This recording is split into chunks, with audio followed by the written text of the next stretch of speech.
여러분 안녕하십니까? 윤석열 전 대통령의 부인 피의자 김건희 씨가 내일 오전 특검에 출석합니다. 16가지 의혹을 수사하는 김건희 국정농단 특검이 출범 약 한 달 만에 모든 의혹의 한가운데 있는 피의자를 조사하는 건데요. 그동안 비공개 조사, 서면 조사, 특혜성 출장 조사를 받아왔던 피의자의 첫 공개 출석 조사입니다. 오늘 첫 소식 유서영 기자가 보도합니다. 김건희 여사가 내일 오전 10시 특검에 출석합니다. 김 여사는 김건희 국정농단 특검 사무실이 있는 건물 입구에 설치된 포토라인을 지나 조사실로 향하게 됩니다. 전직 영부인이 수사기관에 공개적으로 출석하는 건 처음입니다. 다른 주요 피의자들과 마찬가지로 특검은 김 여사도 공개 소환에서 예외는 아니라는 방침을 세웠습니다. 김 여사 측 역시 차량에서 내린 뒤 특검 사무실로 걸어 들어가겠다는 입장입니다. 조사실은 12층에 마련돼 있습니다.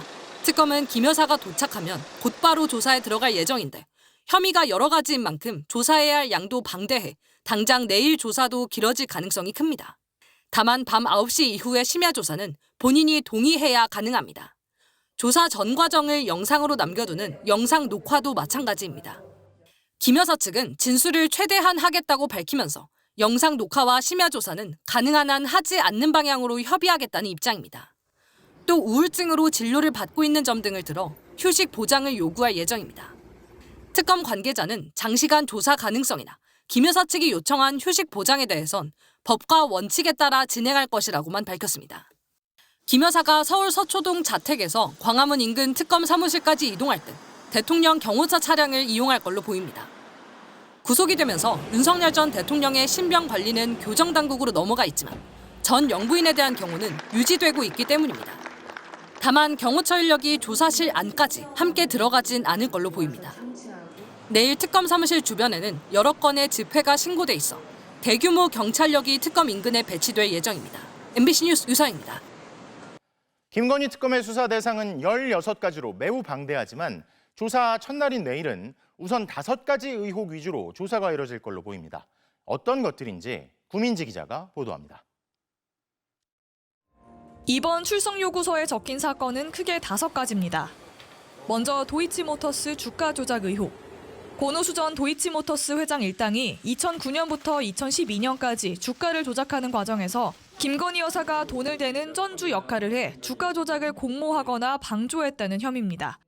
이 사건에 대한 윤석열 전 대통령의 발언도 수사 대상에 포함됐습니다. 2021년 대선 경선 후보 시절 도이치모터스 투자와 관련해 손실이 났다고 말한 걸 허위라고 본 겁니다. 2010년에 제가 결혼하기 전에 이 양반이 골드만삭스 출신이라고 해서 한 4달 정도 맡겼는데 손실이 났고요. 검찰이 법원에 낸 한국거래소 자료에는 2009년 4월부터 2011년 12월까지 김 여사와 모친 최은순 씨가 모두 23억 원 상당의 이익을 본 것으로 나와 있습니다. 김 여사가 김영선 전 국민의힘 의원의 보궐선거 공천 등에 개입했다는 이른바 명태균 게이트도 조사 대상입니다.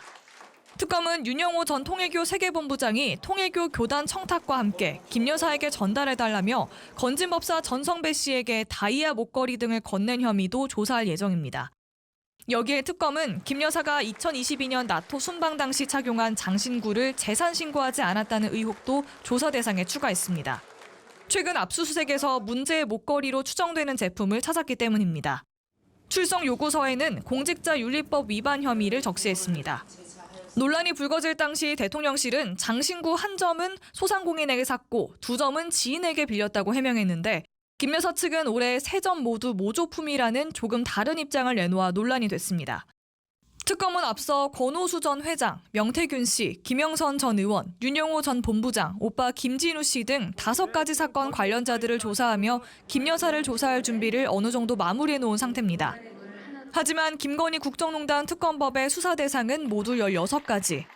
서울 양평고속도로 노선 변경과 삼부토건 주가 조작 의혹, 코바나 컨텐츠 협찬, 대통령 집무실 이전 공사 문제 등 수사 대상이 아직 많이 남아 있습니다. 이에 따라 내일 이후에도 김 여사를 여러 차례 더 부를 수밖에 없다는 관측이 나옵니다. MBC 뉴스 구민지입니다. 도이치모터스 주가 조작 의혹, 디올백 수수, 국민의힘 공천 개입 의혹 등등 윤 전 대통령 배우자를 둘러싼 의혹은 최근에서야 제기된 게 아닙니다. 하지만 남편이 검사였던 때부터 대통령이던 시절에까지 걸쳐 있는 여러 의혹에 대해 지속적으로 문제가 제기되고 아무리 잡음이 일어도 검찰은 제대로 조사를 하지 않았는데요. 윤상문 기자가 정리했습니다. 고발 4년 3개월 만에야 이뤄진 도이치모터스 주가 조작 혐의 첫 대면 조사. 검찰은 김건희 여사를 검찰청사로 부르지도 못했습니다. 경호처 건물로 찾아가 휴대폰을 반납한 뒤에야 조사할 수 있었습니다. 법 앞에 예외도 특혜도 성역도 없다고 말씀드렸습니다. 그러나 대통령 부인 조사 과정에서 이러한 원칙이 지켜지지 않았고 검찰총장이 사과까지 했지만 결론은 예상대로 무혐의. 증거가 없다는 이유였습니다. 시세 조정 범행을 인식 또는 예견하면서 계좌 관리를 위탁하거나 직접 주식 거래를 하였다고 보기 어려워 검찰과 조사 방식을 조율하던 지난해 7월 김 여사가 비화폰으로 김주현 당시 민정수석과 통화한 사실도 뒤늦게 드러났습니다. 디올백 수수 사건도 마찬가지. 김건희 여사의 청탁금지법 위반 소지가 제기된 디올백 수수 사건. 아니 이거 자꾸 왜 세우세요? 아유 그냥 뭐 다음부터는 뭐 못해도. 지난해 5월 이원석 당시 검찰총장이 디올백 사건을 철저하고 신속하게 수사하라고 지시하자 검찰 고위 간부들이 교체됐습니다. 검찰은 선물을 건넨 최재형 목사라도 기소하라는 수사심의위 권고조차 무시하고 모두 무혐의 처분했습니다. 명태균 게이트를 수사하던 창원지검은 명 씨와 통화 사실을 확인했는데도 김 여사 조사를 시도조차 하지 않았습니다. 당선인이 지금 전화했는데 하여튼 당선인 이름 팔지 말고 그냥 미르라고 했어요. 지금 전화해서. 예, 고맙습니다. 당연하죠. 김건희 씨를 수사하기 위한 특검법은 발의될 때마다 대통령 거부권에 막혔습니다. 뭐 없는 것까지 만들어서 그야말로 저를 타겟으로 해서 우리 제 처를 많이 좀 악마화시킨 거는 있습니다. 공교롭게도 윤석열 전 대통령이 파면된 뒤에야 증거가 발견되고 수사는 빨라졌습니다. 도이치모터스 사건 재수사를 결정한 검찰은 4년 전 압수수색에선 찾지 못했던 통화 녹취를 무더기로 찾아냈습니다. 여기엔 김 여사가 주가 조작을 인지하고 있는 듯한 내용이 담겨 있었습니다. 김건희 국정농단 특검은 최근 김 여사 수사를 직무유기했다는 혐의로 검찰 수뇌부가 고발된 사건도 공수처로부터 이첩받았습니다. MBC 뉴스 윤상문입니다.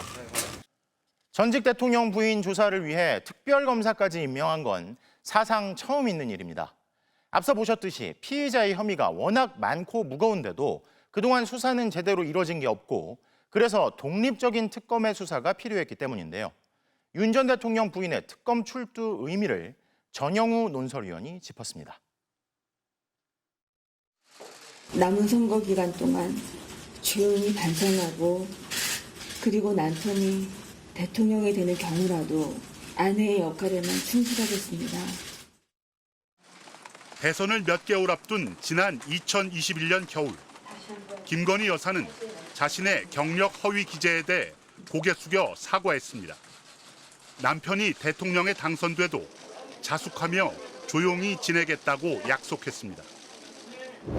그로부터 약 3년 반이 지난 시점, 우리가 마주하고 있는 김건희 여사의 범죄 혐의는 그 규모와 다양성에 할 말을 잃게 만듭니다.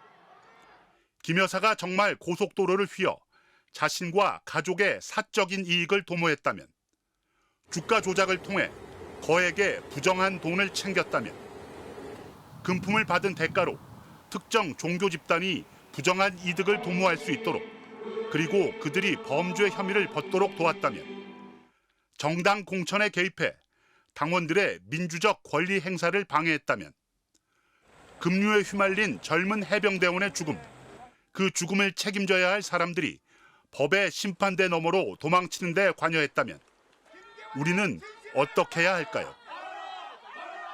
한 푼 두 푼 모은 돈을 주식시장에 넣었던 개미 투자자들의 경제적 손해와 분노, 매달 당비를 내며 정당에 헌신했던 당원들의 배신감, 생때 같은 외아들을 잃은 아버지 어머니의 피눈물을 우리는 어떻게 보상하고 다독이고 위로할 수 있을까요?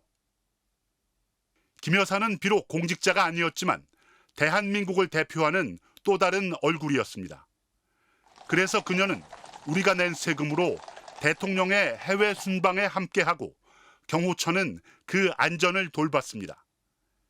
김건희 여사의 방대한 혐의는 전형적인 권력형 범죄, 바로 그것입니다.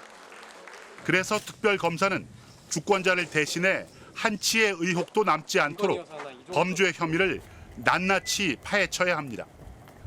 모든 국민은 법 앞에 평등하고 사회적 특수 계급의 제도는 인정되지 아니한다는 헌법 조항이 허망한 글자에 그치지 않음을 증명해야 합니다.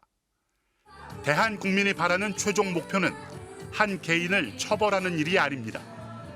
우리 아들과 딸들에게 좀 더 좋은 나라를 물려주는 것입니다. 그러기 위해선 법과 정의를 바로 세워야 합니다. 그 험난한 과정은 내일 김건희 여사가 주권자 앞에 서는 장면부터 시작될 것입니다. MBC 뉴스 전용우입니다. 이제 몇 시간 안에 윤 전 대통령 배우자의 계좌 관리인으로 알려진 이종호 씨의 구속 여부가 결정될 것으로 보입니다. 도이치모터스 주가 조작 사건에 이어 삼부토건 주가 조작에도 관여했다는 의혹을 받는 이 씨가 구속되면 특검 수사는 더욱 탄력을 받을 거란 전망이 나옵니다. 송정훈 기자가 보도합니다. 김건희 여사의 계좌 관리인으로 알려졌던 이종호 전 블랙펄 인베스트 대표가 영장심사 신문을 마치고 나옵니다. 오늘 변호사법 위반 부분에 대해서 어떻게 법정에서 소명하셨습니까? 성실히 임했어요. 특검이 이 전 대표의 구속이 필요하다며 제기한 혐의는 변호사법 위반입니다. 이 전 대표가 윤 전 대통령 부부와의 친분을 내세우며 도이치모터스 주가 조작 공범 이정필 씨에게 집행유예를 받게 해주겠다고 제안해 8천만 원을 받았다는 겁니다. 그러나 이 전 대표는 돈을 받거나 재판 관련 청탁을 한 사실이 없다는 입장입니다. 실질 심사에선 직접 특검이 이정필 씨의 허위 진술만으로 죄를 뒤집어 씌웠다며 특검 수사에 적극 협조하겠지만 지금 특검의 무리한 행태에는 두려움을 느낀다고 진술했습니다. 이종호 전 대표는 김 여사와의 친분을 매개로 여러 의혹에 등장합니다. 도이치모터스 주가 조작 사건에서는 컨트롤 타워로 알려져 있지만 이 전 대표는 김 여사의 전화번호도 모른다고 했습니다. 하지만 수사가 시작된 뒤 김 여사 명의의 전화와 수십 차례 통화한 사실이 드러났습니다. 이 전 대표는 삼부토건 주가 조작에도 관여했다는 의심을 받고 있습니다. 이 밖에 임성근 전 사단장 구명 로비에 관여한 의혹으로 순직해병 특검 수사 선상에도 올라 있습니다. 김건희 국정농단 특검은 이 전 대표를 이미 3차례 불러 조사했지만 도이치모터스나 삼부토건 주가 조작과 관련한 조사는 아직 이루어지지 않았습니다. 김 여사로 향하는 수사의 중요한 고리인 이 전 대표의 구속 여부는 이르면 오늘 밤 결정될 걸로 보입니다. MBC 뉴스 송정훈입니다. 이런 가운데 윤 전 대통령에 대한 체포영장 집행은 내일 이후로 또 보류됐습니다. 체포영장 기한을 이틀 앞둔 오늘에서야 변호인 선임계가 접수돼 조사 방식 등을 협의하게 됐기 때문인데요. 출석하라고 할 때는 온갖 방법으로 버티다가 강제 수사 직전에 가서 변호인을 선임하며 시간을 최대한 끄는 윤석열 표 법 꼼수가 반복되고 있습니다. 차현진 기자의 보도입니다. 김건희 국정농단 특검이 윤석열 전 대통령에 대한 체포영장 집행을 내일까지 보류하기로 했습니다. 변호인 선임계가 접수돼 변호인들과 소환조사 일정, 방식 등을 논의한다는 이유 때문입니다. 변호인 선임조차 하지 않고 특검의 수사를 거부하다가 물리력을 동원한 체포가 임박하자 대응 전략을 바꾼 겁니다. 그런데 변호인을 선임했다는 소식이 알려진 건 지난주 금요일. 하지만 우편으로 선임계를 보내면서 접수는 오늘에서야 됐습니다. 그 사이 체포영장 기한은 이틀 앞으로 다가왔습니다. 앞서 윤 전 대통령은 공수처 수사와 헌법재판소 탄핵 심판 때도 변호인 선임계를 내지 않은 채 시간을 끄는 일종의 꼼수를 반복해왔습니다. 헌재가 보낸 탄핵 심판 서류를 13차례나 받길 거부하고 변호인 선임계도 내지 않다가 헌재가 성달로 간주한다며 변론기일을 확정하자 그제서야 변호사를 선임했습니다. 공수처 출석 요구가 이어질 때도 변호인을 선임하지 않고 버티다가 공수처가 윤 전 대통령에 대한 체포영장을 청구하자 법원의 선임계와 함께 공수처 수사가 부당하다는 내용의 의견서를 제출하며 대응하기 시작했습니다. 서류가 공식적으로 도착을 해야 법적 효력이 시작되는 점 등을 고려해 변호인 선임도 최대한 늦추며 우대응으로 일관하는 전략을 계속해서 펼쳐왔던 겁니다. 서류 대신 송달해서 윤석열이 수사에 응할 수밖에 없기 때문에 변호인 선임계도 늦게 제출했다고 보이고요. 수사를 최대한 지연시키기 위해서 하나씩 협조하는 모습을 보여주면서 강제 수사를 회피하려는 전략으로 보입니다.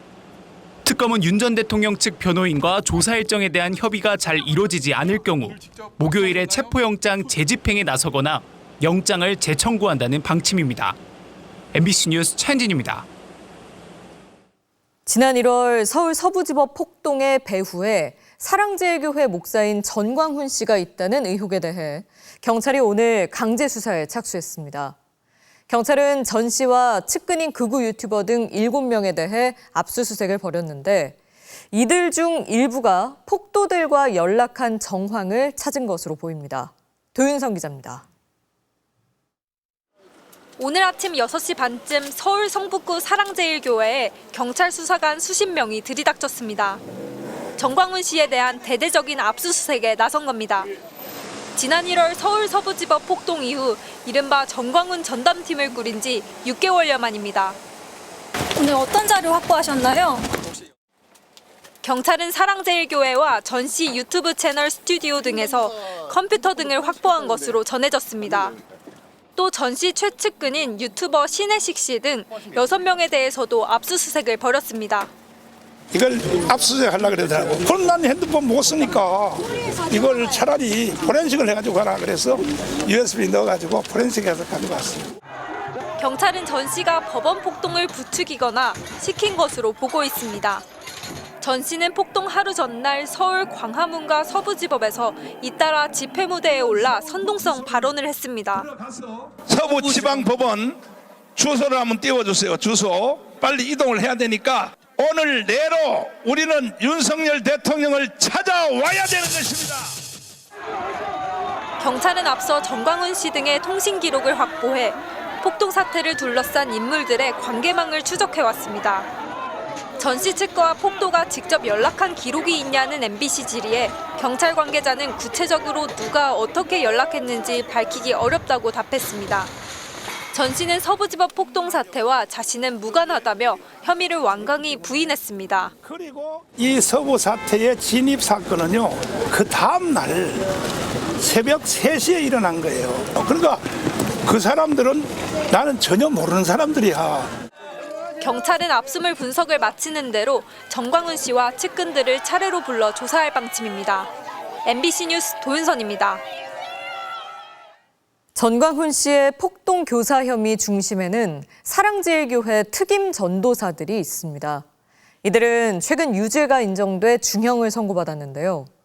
전 씨는 이들을 임명한 적도 없다고 거듭 선을 그었지만 경찰은 전 씨가 가스라이팅 등으로 심리적 지배를 했다고 영장에 밝혔습니다. 이어서 송서영 기자입니다. 법원 폭동에 가담했던 사랑제일교회 관계자는 지금껏 확인된 것만 2명. 특임 전도사 이형석 씨는 판사실 문을 발로 차 부수는 모습이 포착됐고 또 다른 특임 전도사 윤영보 씨는 폭동이 진압된 뒤에도 선동을 멈추지 않았습니다. 윤석열 진짜 같이 싸우라고! 이대로 가면 윤석열 대통령 바로 죽습니다.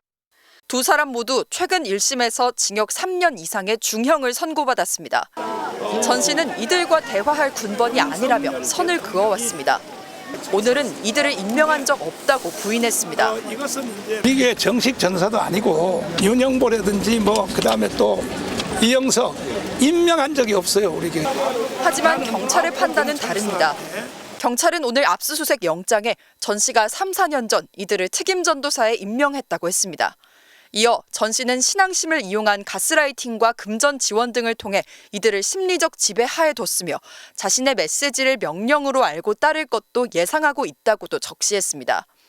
실제로 폭동 이틀 전 이형석 씨는 명령을 운운했고 명령 떨어지자 숨도 안 쉬고 쳐들어갑니다. 총 맞아 뒤지던 몽둥이를 맞아 뒤지던 간다고 명령이 없어서 안 나간 것뿐이에요. 언제든지 나갈 각오가 돼 있다고요. 윤영보 씨는 체포 직전까지 전 씨와 연계된 조직을 키우는 데 주력했습니다. 지금 저 같은 경우는 순국 결사대 들어놓기죠. 1만 명을 모집하고 있습니다. 다만 전 씨는 이들에게 교회를 통해 영치금을 넣어준 건 사실이라고 했습니다. 깜빵을 가보면요, 영치금을 안 넣어주면요 사람이 굉장히 힘들어요. 윤영보를 비롯해 전체 다 영치금을, 그것도 내가 넣어준 게 아니라 우리 교회 재정부에서. 경찰은 전 씨와 이들 특임 전도사의 연결고리를 확인하는 데 주력하고 있습니다. MBC 뉴스 송서영입니다. 전광훈 씨의 선동적 발언은 서부지법 폭동 사태에 국한되지 않습니다. 계엄 이전부터 부정선거론을 매개로 윤 전 대통령과 밀착해왔고, 내란 사태 내내 극우 총사령관으로 불리며 윤 전 대통령을 엄호하고 공권력을 끝없이 흔들어댔는데요. 전 씨의 발언과 행적을 이동경 기자가 정리했습니다. 계엄 선포 전부터 윤석열 전 대통령에게 초헌법적 조치를 종용해왔던 전광훈 목사. 헌법 위의 권위는 뭐냐? 이거는 국민의 혁명이라고 그랬습니다. 혁명. 윤석열 대통령님 결단 내리십시오. 계엄이 실패로 끝나자 경고성이었다는 윤 전 대통령의 궤변을 싸고 돌았습니다. 국회를 기습적으로 공수부대가 들어갔고, 오히려 실제 그것도 쇼라고 봅니다. 탄핵 소추안을 통과시킨 국회를 향해선 부정선거 음모론을 더 씌우며 계엄 정당성을 강변했습니다. 야당 192석이잖아요. 그중에 저는 절반은 가짜라고 생각합니다. 대통령은 이걸 확신하고 있었어요. 전 목사 곁에는 윤 전 대통령의 방패막이로 극우 세력을 활용하려는 정치인들이 하나둘 모여들었습니다. 이 탄핵이 사기 탄핵이다라고 하는 것이 가장 분명해졌습니다. 대통령을 지키고 자유민주주의 체제를 수호하는데 100번, 1000번 징계해도 제명당해도 좋습니다, 여러분. 전 목사는 윤 전 대통령의 구속 과정에선 공권력을 향한 폭동을 대놓고 선동하기까지 했습니다. 우리는 서울구치소를 들어가서 강제로라도 대통령을 서울구치소에서 모셔 나와야 되는 것입니다. 헌법재판관에 대한 이념 공세, 헌재 해체 주장도 끝없이 이어갔습니다. 정계에서는요, 차라리 북한 가서 사는 게 더 나을 것 같아. 판사, 검사들이요, 야 이 개들아, 공수처 너희들 용서 못해. 법재판소를 지금부터 해체하겠습니다. 윤 전 대통령이 파면되자 전 목사는 돌연 대선 출마를 선언했습니다. 윤석열 대통령을 탄핵시킨 사람이 누굽니까? 국민의힘 정당이 아닙니다. 한동훈입니다. 한동훈. 그러나 선거법 위반 이력으로 출마가 막히자 보수 후보에 대한 노골적 지지에 나섰습니다. 내가 기도하다가 성령의 충동을 받고 차기 지도자를 세우라. 그래서 내가 찾아갔어요. 전 목사는 대선 이후 정치적 발언을 줄이고 노출을 자제해 왔으나 오늘 전격적 압수수색으로 사법적 판단을 피할 수 없게 됐습니다. MBC 뉴스 이동경입니다. KBS의 지배구조를 개편하는 등의 내용을 담은 방송법 개정안이 국회 본회의를 통과했습니다. 앞으로 3개월 안에 15명으로 늘어난 KBS 이사진이 새로 선임되고 사장 추천 방식도 바뀌는데요. 윤석열 정부의 거부권 행사로 폐기됐던 방송법 개정안이 통과되자 여당은 공영방송을 국민께 돌려드렸다며 환영 입장을 냈습니다. 이문현 기자입니다. 24시간 필리버스터 대치 끝에 방송법이 여당인 더불어민주당 주도로 국회 본회의를 통과했습니다. 가결되었음을 선포합니다. 국민의힘 의원들은 불참했고 민주당 등 의원 178명이 찬성표를 던졌습니다. 방송법의 핵심은 공영방송에 대한 정치권의 영향력을 최소화하는 데 맞춰져 있습니다. KBS 이사회를 현행 11명에서 15명으로 늘리고 이사 추천 방식을 바꿨습니다. 기존에는 여야 정치권이 추천하고 방통위의 임명 제청 방식이었지만 새 법안은 국회와 시청자위원회, 임직원과 학회, 변호사 단체 등이 이사진을 추천하도록 했습니다. 사장 선출 절차도 바뀝니다. 일반 국민 100명 이상이 참여하는 추천위원회가 사장 후보를 추천하면 이사회가 표결을 거쳐 임명 제청하도록 했습니다. 방송법은 지난 2023년과 24년에도 국회 문턱을 넘었지만 윤석열 전 대통령이 거부권을 행사하면서 잇따라 폐기된 바 있습니다. 국민의힘은 방송법을 공영방송 소멸법이라 비판했고 민주당은 드디어 공영방송을 국민께 돌려드렸다며 환영 입장을 밝혔습니다. KBS 관련 방송법이 가결된 후 국회는 MBC의 지배구조 개선을 위한 방문진법을 상정했습니다. 국민의힘은 또다시 필리버스터를 진행 중인데 국회는 오는 21일쯤 본회의를 열어 방문진법을 통과시킬 계획입니다. MBC 뉴스 이문현입니다. 그런데 방송법 통과를 막겠다며 어제부터 진행한 국민의힘 의원들의 필리버스터 내용을 보면 토론 주제인 공영방송 이사 선임과 무관한 발언이 자주 등장해 눈살을 찌푸리게 했는데요. 여당에선 의사 일정을 방해하는 아무 말 대잔치를 중단하라는 반발이 터져나왔습니다. 이기주 기자입니다. 국민의힘 의원들의 요구로 1년 만에 진행된 무제한 토론, 이른바 필리버스터. 그런데 방송법 관련 필리버스터의 첫 주자로 나선 국민의힘 신동욱 의원이 토론 주제와 무관한 관세 협상 비난을 이어가다 시작 6분 만에 우원식 국회의장으로부터 지적을 받습니다. 관세 협상 잘했다고 지금 잘했다는 말이 지금 나옵니까? 신동욱 의원님, 지금 방송법 일부 개정 법률안에 대한 무제한 토론을 하는 것인데 그런데 신 의원은 아랑곳하지 않고 토론 주제인 KBS 지배구조와 거리가 먼 발언을 이어갑니다. 이재명 대통령이 굉장히 장탓이랍니다. 그런데 오비가 많이 나신대요.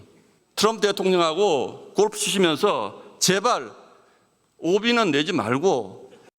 토론 주제를 벗어난 발언들은 새벽 시간에도 이어졌는데 이번엔 때 아닌 콩쥐 팥쥐 얘기가 장황하게 전개됐습니다.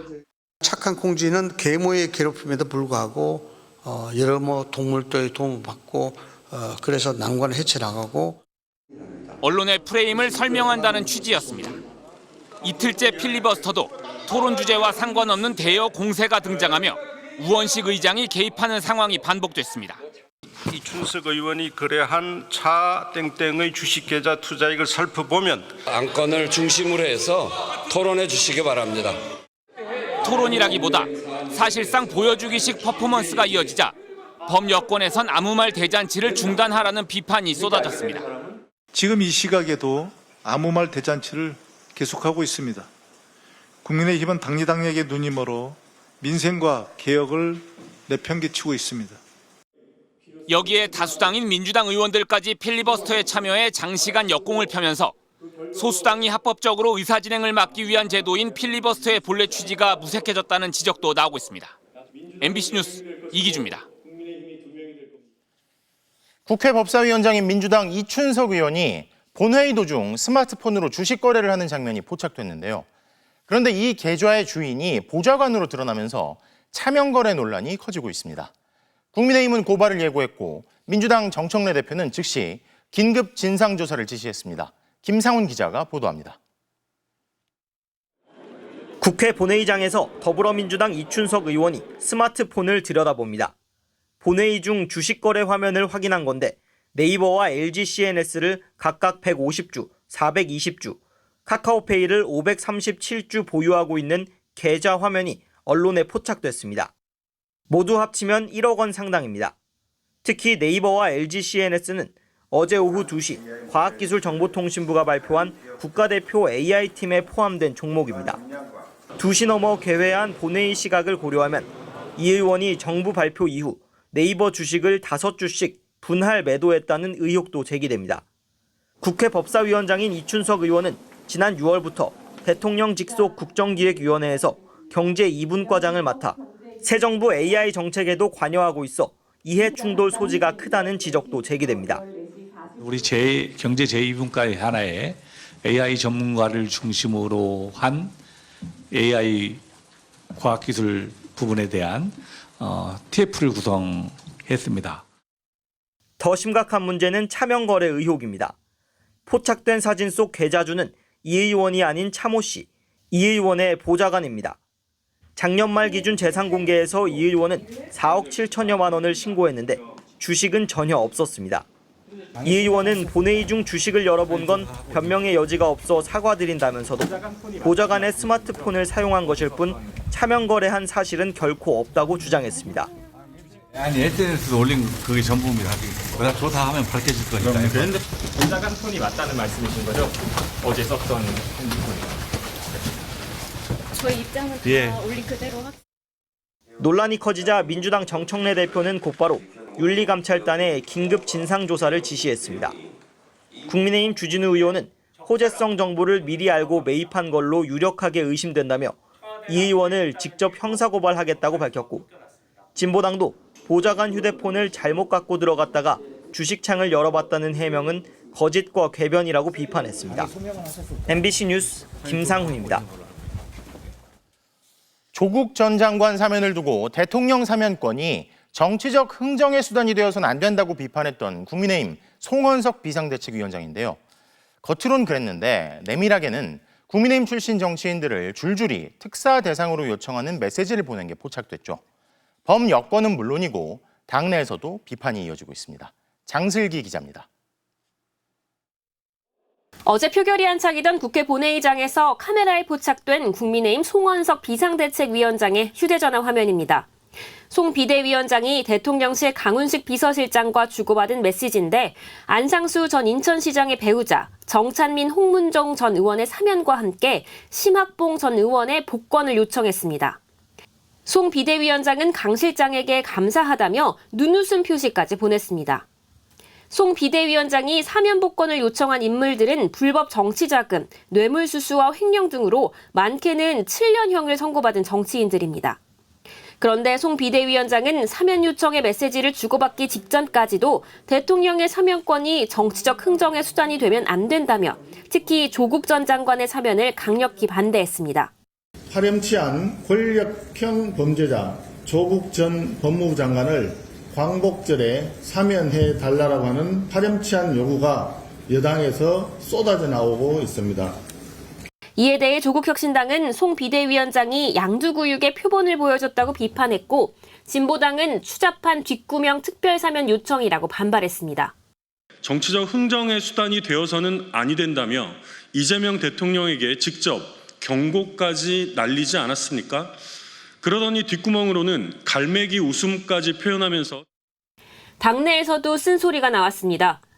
앞에서 사면하면 안 된다라고 얘기하는데 뒤에서는 그런 흥정과 거래가 있었다는 점, 지도부의 이 권위와 신뢰마저도 굉장히 많이 무너뜨린 일 아닌가. 논란이 확산되자 송 비대위원장 측은 대통령실의 요청에 의해 관행적으로 보낸 것이라는 입장을 내놨습니다. MBC 뉴스 장슬기입니다. 육군 72사단에서 여군 장교가 상관으로부터 성폭력을 당했다는 신고가 접수됐습니다. 그런데 어찌된 일인지 군사경찰 조사가 시작된 뒤에도 분리 조치되지 않은 가해자가 피해자에게 네가 신고했냐며 연락을 했고 경찰이 수사에 착수했습니다. 먼저 손하늘 기자의 단독 보도입니다. 지난 5월 육군 72사단에서 성폭력이 발생했다는 신고가 접수됐습니다. 5월 12일 경기도 양주에서 열린 부대 회식에서 강제 추행이 있었다는 내용이었습니다. 피해자는 초급 장교, 가해자로 지목된 남성은 직속 상관인 중령이었습니다. 여군 장교는 장기 복무 신청을 두고 얘기를 하다 갑자기 강제 추행을 당했다며 손을 밀어냈지만 일행이 자리를 비우자 추행이 계속됐다고 토로했습니다. 처음도 아니었다고 합니다. 석 달 전인 2월 4일 인천 을왕리에서 진행된 부대 워크숍에서도 장기 복무 신청을 빌미로 추행을 당했다고 털어놨습니다. 처음이 아니었고 제가 계속 스트레스를 받다가 계속 있다가는 더 큰 일이 날 수도 있겠다 싶어서.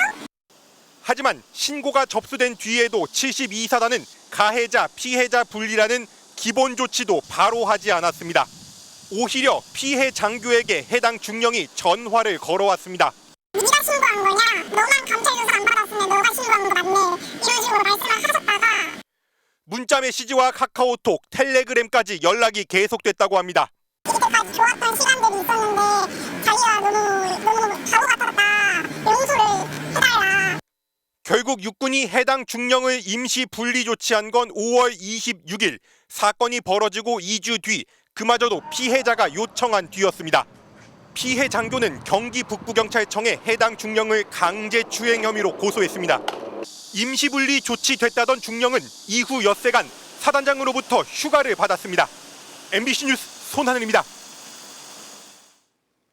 그런데 이 성폭력 사건에 대한 군의 문제적인 대응은 이뿐만이 아니었습니다. 사건을 보고받은 사단장이 참모들에게 요즘 세대들은 무슨 일을 당하면 신고하려 한다며 도리어 피해자를 문제 삼았다는데요. 하지만 군은 이 발언이 2차 가해에 해당하지 않는다고 결론냈습니다. 이어서 변윤재 기자가 단독 취재했습니다. 육군 군사경찰의 조사가 시작된 이후인 5월 21일 오전, 이종화 72사단장이 참모 회의를 소집했습니다. 그리고 참모들에게 돌연 음주 회식에 대한 교육을 실시했습니다. 이 사단장은 이 자리에서 요즘 MZ세대들은 참모가 술에 취해 비틀거리고 더한 짓을 할 때까지 두고는 나중에 뒷담화를 하고 무슨 일을 당하면 정의의 사도인 줄 알고 신고하려 한다고 말한 걸로 전해졌습니다. 단순히 법에 위배됐다고 찌르고 이런 게 우려된다는 말도 했다고 합니다. 강제추행을 단순히 술 탓으로 떠넘기고 그마저도 피해자를 문제 삼은 겁니다. 저기서 말하는 MZ세대가 어제 사단장에게 그걸 말한다고 그 정의의 사도 역할을 한다면서 신고를 한 것도 나를 지칭하는 거구나. 피해 장교는 사단장의 발언이 2차 가해라며 육군에 감찰을 요청했습니다. 72사단 내 강제추행과 사단장의 2차 가해 의혹은 육군 참모총장 직무대행 등 지휘부에까지 보고된 것으로 확인됐습니다. 이종화 사단장도 해당 발언을 한 사실은 모두 인정한 걸로 파악됐습니다. 하지만 6월 27일 육군은 성희롱, 즉 2차 가해 여부가 성립되지 않는다고 결론냈습니다. 행위자인 사단장에 대한 조치도 피해자에 대한 보호 조치 권고도 없었습니다. 피해자의 권리를 또 제한한 부분이 있고 이 부분에 군의 조직적인 어떤 은폐나 방조, 묵인이 없었는지 이런 것들까지 수사가 이루어져야 되는 부분이죠. 육군은 민간위원이 참여한 성희롱 고충심의위원회에서 2차 피해 미성립으로 결정됐다며 다만 세부 심의 내용은 규정에 따라 공개할 수 없다고 설명했습니다. 그러면서 성폭력 가해자로 지목된 해당 중령은 수사 결과에 따라 엄정하게 처리할 것이라고 밝혔습니다. 2차 가해 논란과 별개로 이종화 사단장이 부하 직원들에게 두릅을 따도록 강요하고 관사 예산을 사적으로 썼다는 의혹은 감찰 조사 결과 사실로 드러났습니다. 육군은 사적 지시와 괴롭힘 등의 사안이 부적절하다고 판단했다며 이 사단장에 대한 징계 절차에 착수했습니다. MBC 뉴스 변희재입니다. 무더위가 절정에 이르면서 워터파크 찾는 분들이 많은데요. 그런데 대형 파도풀에서 파도가 칠 때를 노리는 성추행 범죄가 기승을 부리고 있다고 합니다. 김준겸 기자가 취재했습니다. 인파로 가득한 한 워터파크 파도풀. 2m 높이의 인공 파도가 몰려오자 수백 명의 피서객이 서로 부대낍니다. 그런데 파도풀 끝에 있던 한 여성 뒤에서 누군가 수영복을 벗기고 신체를 만졌습니다. 파도가 칠 때 순식간에 벌어진 일이었습니다. 손을 놓고 바지를 내리는 행위를 동시에 완전 패닉 상태에 빠져서 나 제 주변 친구한테 도와달라. 나 지금 방금 당했다. 바로 안전요원에게 신고했지만 파도풀안은 이미 물반 사람반. 가해자는 이내 사라졌습니다. 파도가 칠 때 몸을 만지고 도망가는 성추행 범죄입니다. 파도풀에서 내 앵을 만지고 도망가는 성추행이 많아서 거기 파도풀에서 근무하는 라이프가드분들이 물안경을 끼고 하지만 물속이라 목격자가 없고 CCTV가 있지만 가해자 얼굴을 식별하기엔 화질이 떨어집니다. 형사국에서 말씀하신 게 여기가 수사했던 게 이게 한 번이 아니래요. 몇 번 더 있었다고 하셨고요. SNS 등에는 풀장 성범죄를 자랑하거나 바캉스철을 맞아 예고글까지 올라오고 있습니다. 풀장 성범죄를 들키지 않고 하는 법까지 공유될 정도입니다. 경찰은 범행이 발생한 당시에 파도풀 CCTV 화면을 확보했고 수사를 이어가고 있습니다. 하지만 범죄 현장 적발이 어렵다는 풀장 범죄 특수성 때문에 검거로 이어지는 경우는 낮아 워터파크를 찾는 피서객들의 불안감은 커지고 있습니다. MBC 뉴스 김준겸입니다. 여름 휴가철엔 어느 때보다 많은 이용객이 공항을 찾는데요. 공항이 가장 바쁜 시기 폭염 속에서 일하는 노동자들이 있습니다. 이승현 기자가 만났습니다. 차들로 빽빽한 김포국제공항 야외주차장. 차량이 들어올 때마다 밝게 인사하며 빈자리를 알려주는 노동자들이 보입니다. 남아있는 주차 공간을 알려주는 전광판이 있지만 주차장 구석구석을 돌며 빈자리를 직접 확인합니다. 틀리는 경우가 워낙 많아가지고요. 거의 저희는 믿지는 않습니다, 이거를. 하루 9시간의 야외 근무. 요즘 같은 폭염은 특히 고역입니다. 모자와 선글라스, 팔토시로 온몸을 싸매고 양산까지 써봐도 속수무책입니다. 햇볕이 너무 따갑습니다. 이게 평지다 보니까요. 노동자들이 일하는 주차장에서 온도를 한번 측정해봤습니다. 낮 시간 온도가 40도를 넘나들고 있습니다. 에어컨 달린 대기 공간이 있기는 하지만 업무 특성상 계속 움직여야 하기도 하고 눈치도 보여 이용이 쉽지 않습니다. 앉아있으면 관리자분들이 지나가다 지적하시고 그러셔가지고 거의 못 쓴다고 봐야죠. 폭염이 고된 건 청소노동자도 마찬가지입니다. 직사광선에 아스팔트와 차량이 반사하는 열기까지 떠안고 빗자루질을 합니다. 하루 평균 2만 보를 걷습니다. 분리수거 역시 이들의 목. 온몸은 온통 땀범벅입니다. 50분이라면 10분 쉴 수 있지만 쉴 때가 마땅치 않습니다. 가까운 데 쉼터가 있으면 들어가서 잠시 쉴 수 있는데 쉼터까지 가려 그러면 갔다 왔다 하는 시간이 걸리기 때문에. 쉼터는 남자 화장실을 개조해 만들었습니다. 선풍기 한 대 없이 작은 창문 하나뿐입니다. 문을 열면 바로 앞이 여자 화장실입니다. 이용하는 소리라든지 물 내리는 소리 다 저희들 여기서 다 들려서 민망해서 잊지를 못해요. 야외 노동자들의 고충에 대해 공항 측은 폭염특보 발효 시 주차 노동자는 30분 일하고 30분 쉬도록 하고 청소 노동자는 낮 1시부터 3시까지 일을 중단시키고 있다고 설명했습니다. 또 MBC 취재 이후 청소 노동자 쉼터에는 에어컨과 냉장고를 들여놓기로 했고 주차장에는 대형 파라솔도 설치했다고 밝혔습니다. MBC 뉴스 이승현입니다. 집중호우가 남부지방을 강타한 게 그제인데 사흘 만인 내일 폭우가 중부지방을 중심으로 쏟아지다가 전국에 확대될 것으로 예보됐습니다.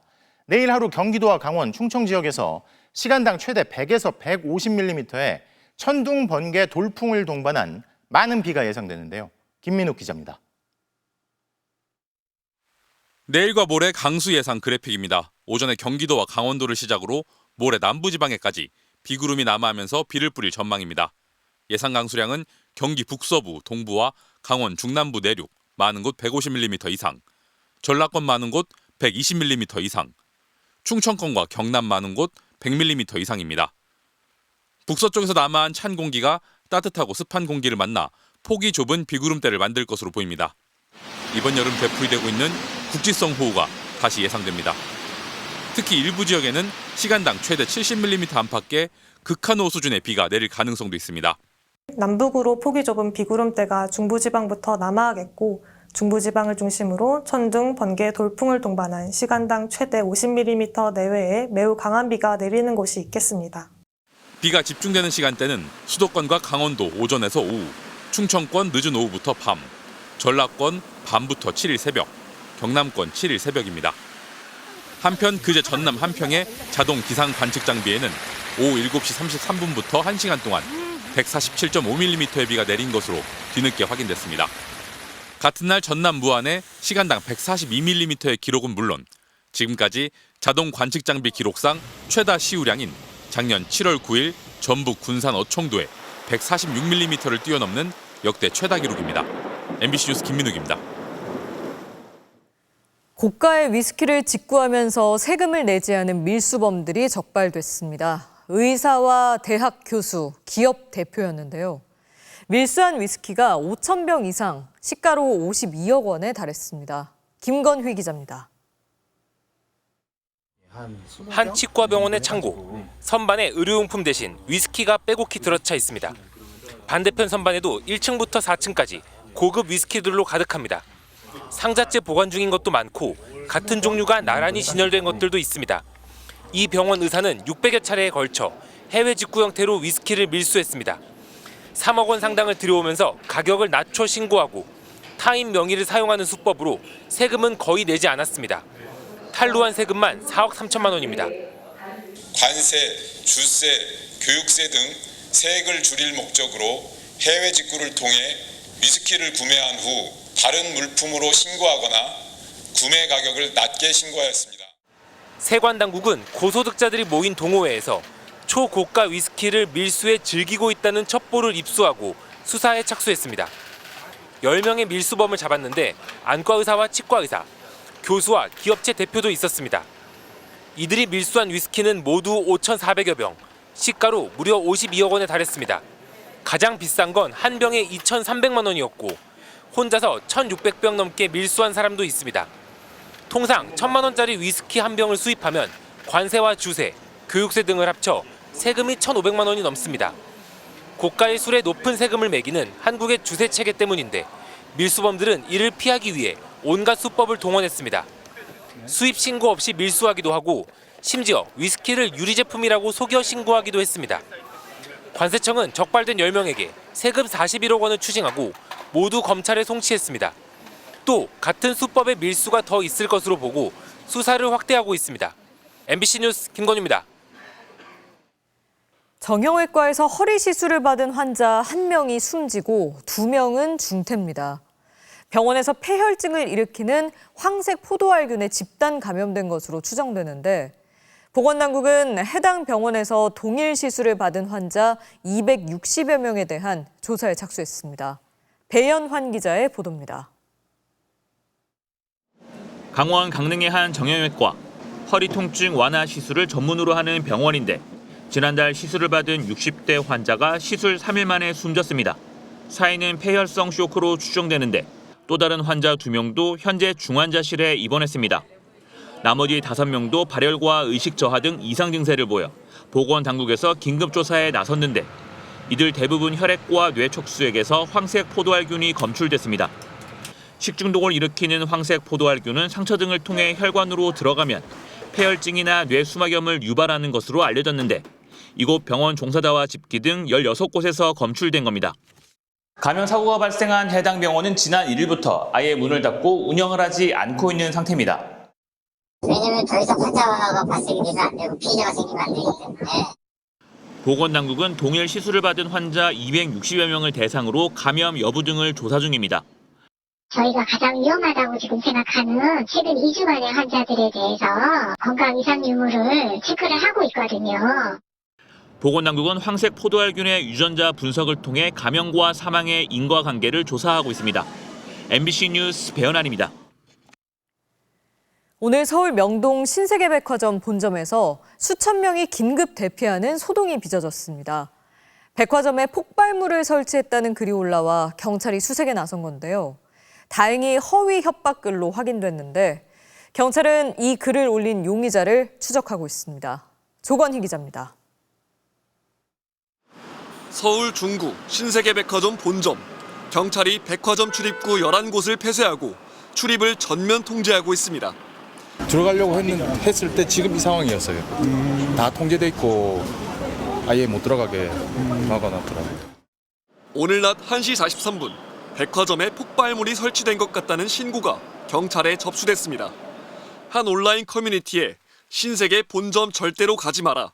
어제 1층에 폭약을 설치했다. 오늘 오후 3시에 폭파된다는 글이 올라왔던 겁니다. 경찰은 특공대 등 240여 명을 투입해 백화점 세계동 전체를 비우고 폭발물 수색에 나섰습니다. 백화점 안에 있던 고객과 직원 약 4천 명이 모두 빠져나가는 데에만 30분이 걸렸습니다. 폭발물이 설치되었으니 고객 먼저 대피시키고 직원들 이제 추후에 대피하라고.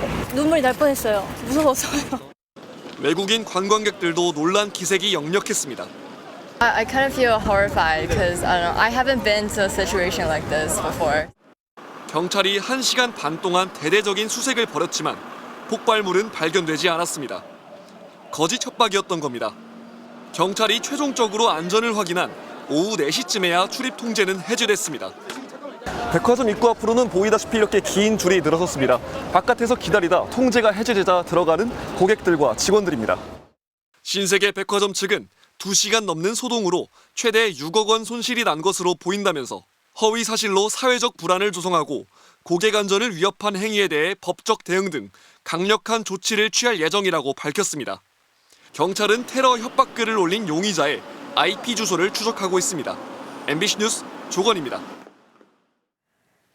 인천 송도 사제총기 살인사건 당시 경찰의 늑장 대응 파장이 커지고 있습니다. 당시 경찰 무전 녹취록도 공개됐는데요.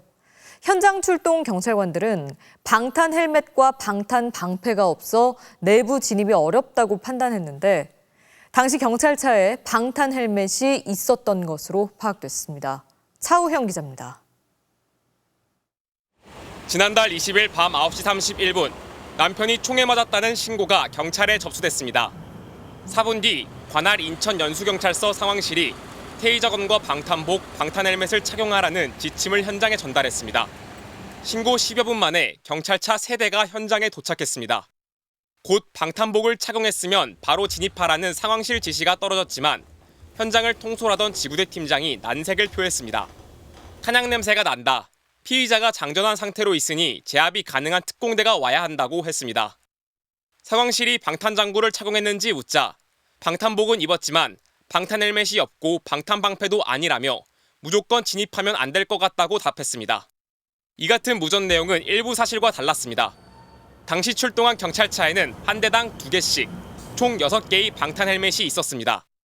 하지만 출동한 경찰관 7명 가운데 6명은 헬멧을 아예 안 썼고 1명은 안전모를 착용한 것으로 확인됐습니다. 아파트 CCTV를 뒤늦게 확인하는 바람에 총을 쏜 피의자가 이미 도주한 것도 모른 채 진입하라 안 된다 무전으로 교신만 한 겁니다. 첫 신고 접수 72분이 지난 오후 10시 43분에야 경찰 특공대가 피의자가 도주한 집안으로 진입했습니다. 총기로 인한 그런 사고가 이제 증가할 그런 어떤 가능성이 있다면 일선의 지역 경찰들도 여러 가지 장비라든지 인력상의 추가적인 보강과 대응이 필요할 것입니다.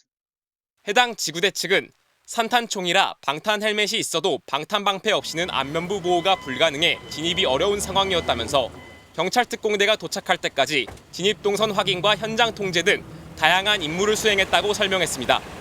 MBC 뉴스 차우영입니다. 최근 중대재해 사고가 이어졌던 포스코 ENC의 정희민 사장이 무거운 책임을 통감한다며 사의를 표명했습니다. 앞서 지난달 29일 이재명 대통령이 올해만 4명이 숨진 포스코 ENC를 언급하며 산업재해 문제를 지적하자 정 사장이 직접 공식 사과문을 발표했지만 어제 다시 포스코 ENC의 고속도로 현장에서 감전사고로 근로자가 의식불명에 빠졌습니다. 더불어민주당 정청래 신임 대표는 각 당 지도부를 만나 내란 종식에 힘을 실어달라고 요청했습니다. 다만 국민의힘과 개혁신당은 찾지 않았는데요. 정 대표는 내란에 사과하지 않으면 악수조차 하지 않겠다며 강경한 기조를 재차 드러냈습니다. 김현지 기자입니다. 당대표 취임 이틀째 정청래 더불어민주당 대표는 조국혁신당과 진보당, 사회민주당, 기본소득당을 찾았습니다. 각 당 지도부를 예방하는 차원이었는데 정 대표는 함께하는 동지라며 손을 맞잡았습니다. 큰 틀에서는 동지이고 또 한 방향을 보고하는 거대한 민주개혁 진보 세력의 일원. 정 대표는 내란 종식에 힘을 모아달라는 당부도 잊지 않았는데 조국 전 대표의 사면 문제에 대해서는 말을 아끼면서도 다소 낙관적인 전망을 내놨습니다. 대통령이 어련히 알아서 잘 하시겠거니 생각하고 그 문제는 당대표로서는 말씀드리는 것이 적절하지 않다. 정 대표는 국민의힘과 개혁신당은 찾지 않았습니다.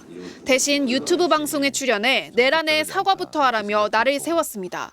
그래서 먼저 기본적인 대국민 사과, 진솔한 석고대죄 이런 것은 기본으로 있어야 뭐 악수도 사람하고 악수하는 거지. 국민의힘 정당 해산에 대해서도 수사 결과에 따라 국민의힘 의원들이 중요 임무를 수행한 사실이 밝혀지면 국민들이 가만히 있겠냐며 못할 게 없다고 강조했습니다. 이에 대해 국민의힘 송원석 비상대책위원장은 국민들이 정청래와 악수하지 않을 것이라며 일당 독재 시도에 강력히 맞서 싸울 것이라고 맞받았습니다. 예비경선 투표를 시작한 국민의힘 당대표 후보들 역시 정청래 대표를 향해 극좌 테러리스트, 민주당의 외연을 쪼그라뜨리는 말이라며 강하게 반발했습니다. MBC 뉴스 김현지입니다.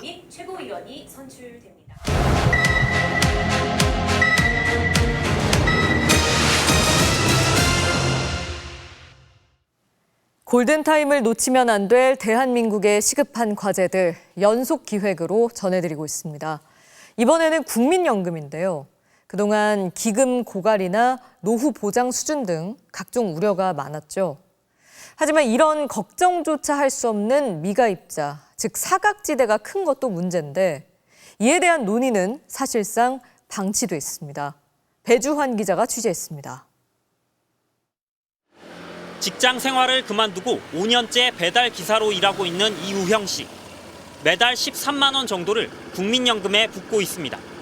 직장에 다닐 때 부담했던 월 보험료는 10만 원에 못 미쳤지만 배달 기사를 하니 확 뛰어버렸습니다. 저한테는 10만 원, 20만 원이 중요한 돈인데 여러 가지 납부 금액들이 있으니까 좀 부담이 크죠. 일반 직장인은 회사가 국민연금 보험료의 절반을 내지만 배달기사, 보험 설계사 같은 특수 고용직이나 프리랜서는 개인이 전부 부담해야 합니다. 같은 소득이라도 2배를 내야 하는 이유입니다. 그러다 보니 아예 안 내는 사람이 많습니다. 특수 고용직과 프리랜서, 가사 노동자 등 683만 명이 국민연금에 가입도 안 한 상태입니다. 가입은 했지만 소득이 끊겨 납부를 못하거나 1년 넘게 체납한 사람도 342만 명입니다. 18살부터 59살까지인 가입 대상자 중 34.2%가 사각지대에 있는 겁니다. 동료가 10명이면 그중에 몇 분 정도는 안 하시는 것 같아요? 한 7, 8명? 납부 금액이 워낙 이제 세다 보니까 그것 때문에 그러는 거죠. 더 큰 문제는 이대로 가면 사각지대가 오히려 커질 가능성이 높다는 점입니다. 지난 3월 국회가 합의한 3차 연금 개혁안 때문입니다. 기금 고갈을 막고 노후도 더 보장하겠다며 현재 소득의 9%인 보험료를 2033년까지 13%로 올리기로 한 게 핵심인데 월 소득 300만 원인 특수고용직이라면 지금은 매달 27만 원을 내지만 8년 뒤엔 1.5배 수준인 39만 원을 내야 합니다. 정부에 대해서 우리 이렇게 낼 수 없다 하든 뭐 보이콧을 하든 뭐 어떤 방향으로 하지 않을까. 그러나 이들을 국민연금에 끌어들일 대책은 함께 마련되지 않았습니다. 다양해진 노동 형태를 정규직 직장인 중심인 국민연금 체계가 따라가지 못하고 있는 겁니다. 저소득 지역가입자에 대한 지원만 확대가 됐고 플랫폼 기업이나 또는 하청 노동자들에 대한 사각지대 해소 대책은 확대되지 않았거든요. 국회에서 플랫폼 기업 등도 보험료 절반을 부담하게 하는 법안이 꾸준히 발의되고는 있지만 제대로 된 논의도 없이 폐기되거나 본회의 문턱에도 가지 못하고 있습니다. MBC 뉴스 배주환입니다.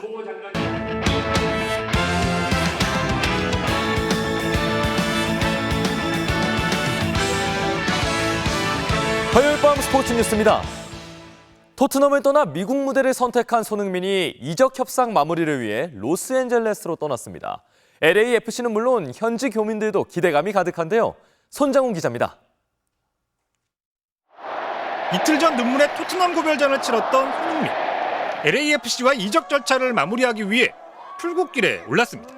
손흥민은 공항에 마중 나온 팬들에게 일일이 사인을 해주는 정성을 쏟았고 팬들은 한 목소리로 손흥민의 새로운 시작을 응원했습니다. LAFC 가서도 새로운 환경에서 빨리 적응하고 손흥민은 미국 가서도 우승 꼭 드세요. 화이팅! ESPN 등 미국 언론은 LAFC가 현지 시각으로 오는 6일 손흥민 영입을 공식 발표할 것이라고 보도했고 북미 프로축구 역대 최고 이적료에 메시에 이어 리그 전체 2위 수준의 연봉을 받을 예정이라고 전했습니다. 손흥민의 LAFC 이적이 사실상 확정되자 미국에서 가장 많은 32만 명의 한인이 사는 현지 교민사회는 벌써 들썩이고 있습니다. Me and my husband, we're really a big, huge fan of soccer. We always wanted to go to Tottenham, so coming here in LA is also like a symbol for us. LAFC 감독도 기대감을 드러냈습니다. That I think any team in our league or maybe around the world would love to have on their roster, but nothing's official, so there's not going to be any comments from me. 손흥민은 현지에서 메디컬 테스트 등 이적 절차를 마무리하고 조만간 입단식을 치른 뒤 시즌 중인 팀훈련에 합류할 예정입니다. MBC 뉴스 손장훈입니다. 프로야구에선 기아 김도영 선수가 두 번째 햄스트링 부상 이후 70일 만에 복귀전을 치르고 있는데요. 현재 상황 이명노 기자가 전해드리겠습니다. 70일 만에 돌아온 김도영의 가세로 개막전 이후 모처럼 완전체를 꾸린 기아. 1회부터 3번 타자 김도영에게 원아웃 2루 기회가 왔습니다. 처음 만난 롯데 새 에이스 감보아의 157km짜리 직구를 지켜본 김도영은 바깥쪽으로 떨어지는 체인지업에 삼진으로 물러났습니다. 4회 두 번째 맞대결에서도 시속 155km짜리 직구를 그대로 지켜보며 삼진 아웃된 김도영은 6회 세 번째 타석 득점권 기회에서도 2루 땅볼로 물러나 아쉬움을 삼켰습니다. 수비에서도 아직 적응이 덜 된 듯 5회 실책을 범하기도 했지만 투아웃 이후엔 정면 타구를 깔끔히 처리해 실점을 막았습니다. 경기에선 팽팽한 투수전이 펼쳐졌습니다. 롯데 감보아는 오늘도 위력투를 이어가다 7회 김태균에게 2타점 적시타를 맞아 선취점을 내줬습니다. 기아 선발 내일은 이름값에 걸맞은 호투를 선보였습니다. 7회 현재 기아가 2대0으로 앞서고 있습니다. LG 박혜민은 또 한 번 수비 달인다운 모습을 선보였습니다. 2회 두산 김재환의 홈런성 타구를 담장을 타고 올라간 뒤 낚아채 탄성을 자아냈습니다. MBC 뉴스 이명노입니다. 강속구 투수인 키움 안우진 선수가 군제대를 앞두고 2군에서 훈련을 하다가 황당한 부상을 당했습니다. 어깨 수술까지 받게 되면서 복귀가 1년 더 미뤄지게 됐는데요. 2년 전 팔꿈치 수술을 받고 사회복무요원으로 입대한 안우진. 다음 달 소집 해제를 앞둔 가운데 휴식일이던 지난 2일 2군 훈련에 참여했다 오른쪽 어깨를 다치고 말았습니다. 청백전 패배 후 팀 벌칙으로 펑구 훈련을 하다 넘어지면서 큰 부상을 입게 된 건데요. 검진 결과 어깨와 쇄골을 연결하는 관절에 인대가 손상돼 수술을 받게 됐습니다. 재활을 거쳐 복귀까지 1년이 걸릴 예정이라 내년 전반기 막판에나 돌아올 것으로 보이는데요. 특히 부상을 우려한 안우진이 먼저 펑구 훈련 재회를 요청했지만 한 코치가 동참을 권유한 끝에 사고가 발생해 논란이 크게 일었습니다. 키움 구단은 해당 코치가 책임을 느끼고 구단의 사임 의사를 밝혔다고 전했는데요. 1군 복귀를 앞두고 다시 수술대에 오르게 되면서 내년 초 WBC 출전이 불가능해진 데다 메이저리그 진출 시기까지 더 늦춰지게 되면서 미국 도전의 꿈에도 먹구름이 끼게 됐습니다.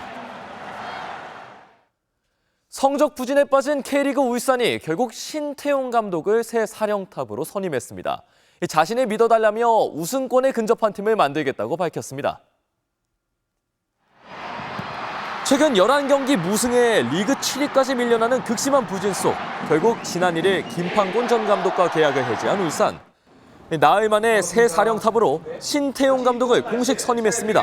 13년 만에 K리그 복귀인데요. 울산 HD가 얼마나 호랑이다운 용맹스러운 팀인가를 팬들한테 보여주기 위해서 최선을 다하도록 하겠습니다. 오늘 곧바로 선수단 상견례를 한 뒤 첫 훈련까지 지휘했습니다. 러시아 월드컵에서 카잔의 기적을 연출했던 제자들과도 오랜만에 다시 만났습니다. 다이나믹한 축구를 하기 때문에 저희 울산과 잘 맞는다고 생각이 들고요. 지금보다 훨씬 좋은 성적으로 좀 경기장 안에서 보여줄 수 있을 것 같습니다. 신 감독은 오는 9일 성남 시절 스승이었던 제주 김학범 감독을 상대로 데뷔전을 치를 예정입니다.